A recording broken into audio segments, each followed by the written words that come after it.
Bottom line is this.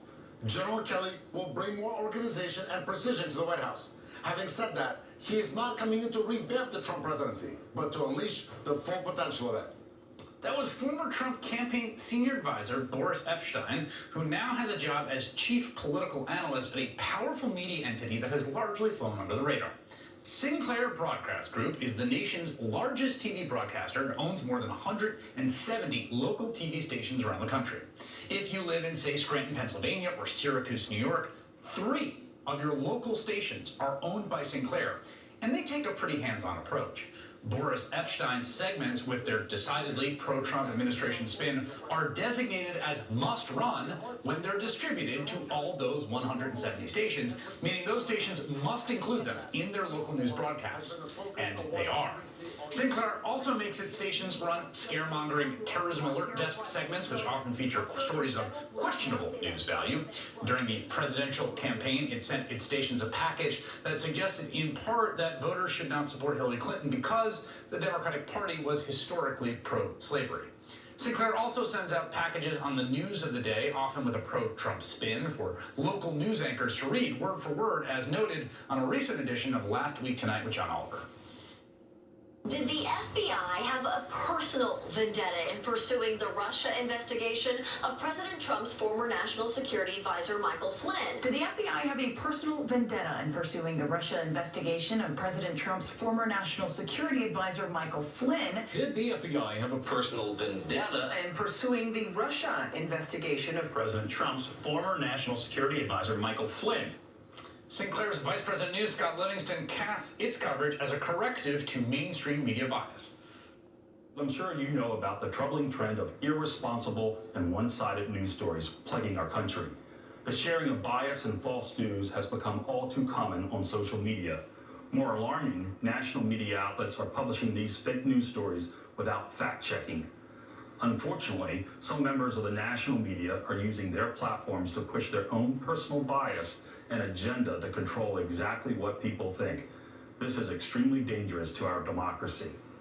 Now, it would be one thing if Sinclair was upfront about its own personal agenda and bias, but most viewers don't know whether Sinclair owns their local station or if their local anchors are being forced to read what amounts to pro-Trump propaganda between the sports and the weather. Now, the Trump administration is poised to reward Sinclair by changing FCC regulations to allow the company to own more stations. That is next.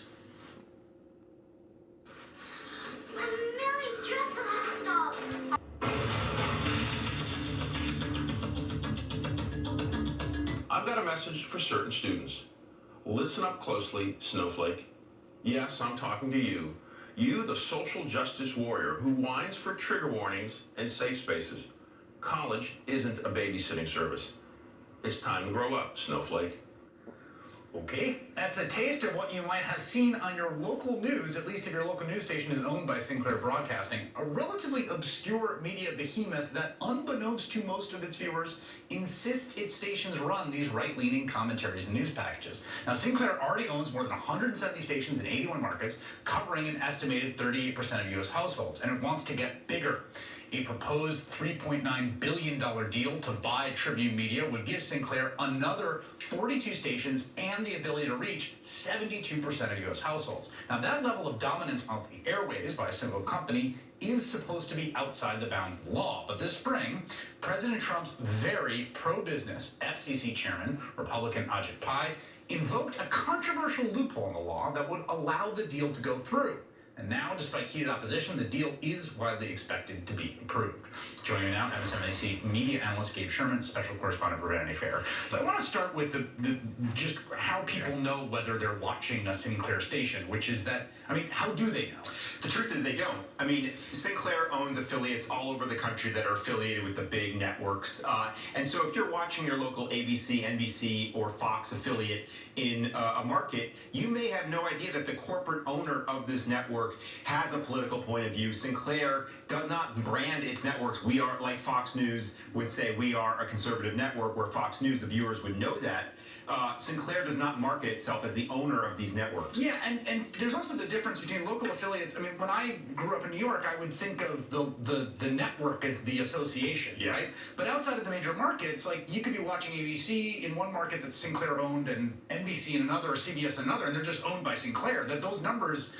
Yeah. Those letters don't really mean anything in terms of the news program. Of course, and that's, that is really why this is such a sea change possibly in the American media landscape, where you have a ideologically predisposed company that could push its message behind the curtain of objective news. I mean, this also we should just put in the context of a generational quest by Republicans to change the media landscape in their favor, going back to 1987 when Ronald Reagan's FCC repealed the Fairness Doctrine, which allows one point of view, which gave rise to talk radio. We are now seeing the rise potentially of right-wing broadcasting in television. Sort of a talk radioization of local news. Oh my God. How controversial is the approval of the deal itself? Well, you talk to people in the media industry, whether or not they're ideologically aligned with Sinclair, and they say this is very controversial. And in fact, Rupert Murdoch has now made overtures for Fox to acquire more local stations because they don't want a corporate competitor like Sinclair to be competing with them. There used to be laws in place that prevented the corporate overlords to buy up all the local markets because you did not want to have a homogenous point of view. Right. And now that these regulations are being repealed, there's nothing to say that NBC or Comcast could go and buy up local stations. Yeah, we should be clear that part of that deregulation was the Telecommunications Act under President Bill Clinton, which allowed multiple outlets and markets to be owned.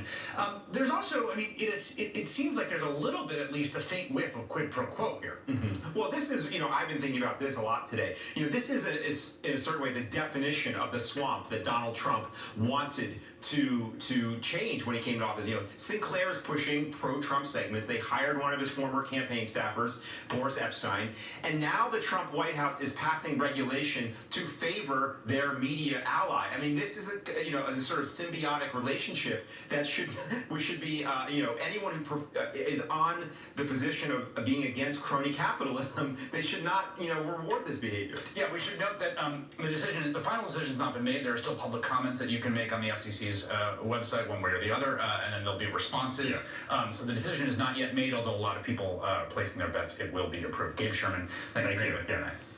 Coming up, good news.